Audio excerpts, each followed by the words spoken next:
নামে শপথ করিয়া বলিতেছি যে আমি আইনের দ্বারা প্রতিষ্ঠিত ভারতের সংবিধানের প্রতি প্রকৃত বিশ্বাস ও আনুগত্য রাখিব ও আমি ভারতের সার্বভৌমত্ব এবং অখণ্ডতা রক্ষা করিব।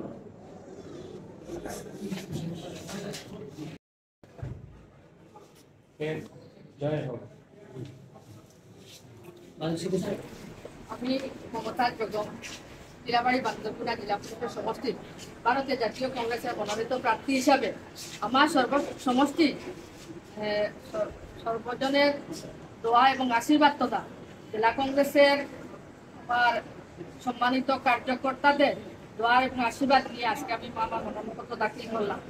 আমি এই মনোনয়নপত্র জমার এই শুভক্ষণে আমি শুধু একটা কথাই বলবো, আমি সর্বপ্রথমে কৃতজ্ঞতা জানাবো আমার লীলাবাড়ী বান্দরপুরা জেলা পরিষদ সমষ্টি, যেটা বিগত দিনে আসিংগঞ্জ জেলা পরিষদ সমষ্টি হিসাবে আপনারা সবাই জানেন এবং চিনেন। সেই সমষ্টির সমস্ত জনসাধারণ, আপনারা জানেন আমি বিবাহিত সূত্রে এই সমষ্টির বাসিন্দা।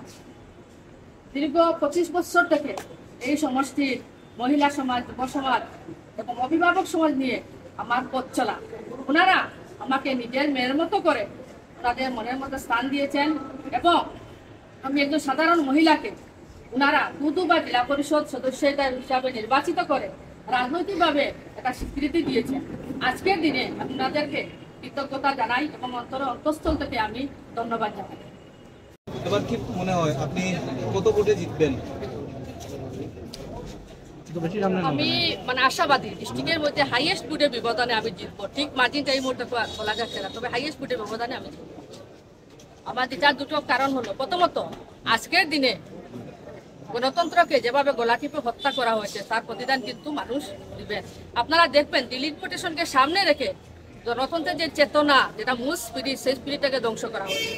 আমরা গণতন্ত্র বলতে বুঝি জনসাধারণের রায় চূড়ান্ত রায়, জনসাধারণের সিদ্ধান্ত চূড়ান্ত সিদ্ধান্ত, কিন্তু ডিলিমিটেশনের নামে এমনভাবে করিমগঞ্জ ডিস্ট্রিক্টের একটা পিকচার দেওয়া হয়েছে, দেখবেন বেশিরভাগ জনগণের রায় থাকবে কংগ্রেসের পক্ষে আর সিট যাতে বিজেপির পক্ষে দেয় সেই জন্য একটা পরিকল্পনা করা হয়েছে। সেটা কিন্তু গণতন্ত্রের সঙ্গে প্রতারণা করা হয়েছে, সাধারণ মানুষের সঙ্গে প্রতারণা করা হয়েছে। যারা এই গণতন্ত্র প্রতিষ্ঠা করতে নিজেদেরকে আত্মাহুতি দিয়েছে, নিজেদের পরিবার পরিচয় অনেক স্যাক্রিফাইস করেছিলেন, করে ওরা যুদ্ধ করে স্বাধীন করেছে, ওদের সাথে প্রতারণা করা হয়েছে।